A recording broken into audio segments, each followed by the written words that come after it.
21শে জুলাইয়ের প্রস্তুতি বৈঠকে 26-এর ভোট যুদ্ধের দামামা বাজিয়ে দিল তৃণমূল।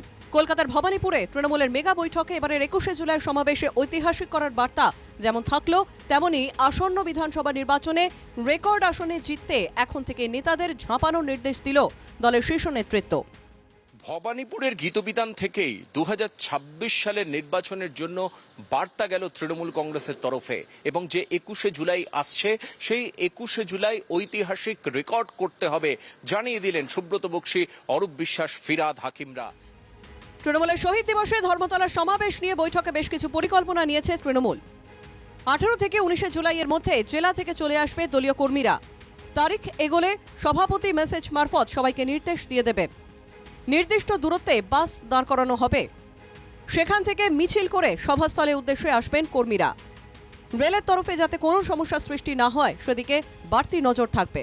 যা যা প্রচার করণীয় সবটা করতে হবে এবং কার্যত বিরোধীদের কাছে যাতে একটা বার্তা যায় যে তৃণমূলের শক্তি কতটা রয়েছে, তৃণমূলের শক্তি সম্পর্কে যাতে বিরোধীরা অবগত থাকে, সেই বিষয়টা দেওয়া হয়েছে। এবং 26-এর বিধানসভা নির্বাচনের রেকর্ড আসনে জয়ের লক্ষ্যে এখন থেকেই ঝাঁপাতে চলেছে তৃণমূল।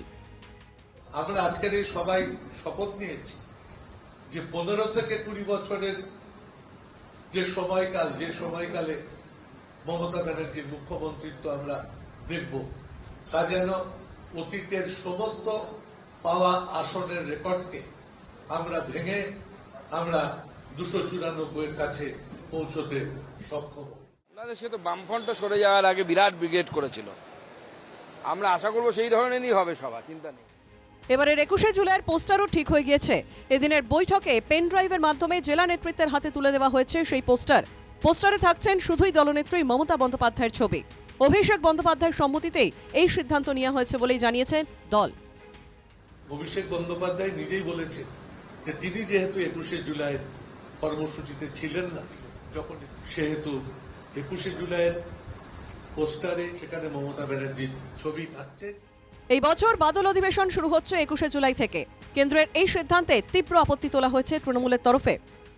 আমরা এখন তৃতীয় বৃহত্তম রাজনৈতিক দল ভারতবর্ষ। এবারকার লোকসভার অধিবেশন ডাকাই হলো 21শে জুলাই।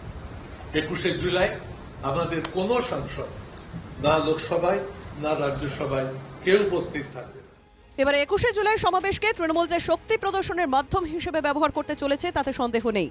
সেদিনেই দলনেত্রী 26-এর টার্গেটও বেঁধে দেবেন বলেই মনে করা হচ্ছে। দেবারতী ঘোষ এবং রণজয় মুখোপাধ্যায়ের রিপোর্ট, এনকেটিভি বাংলা।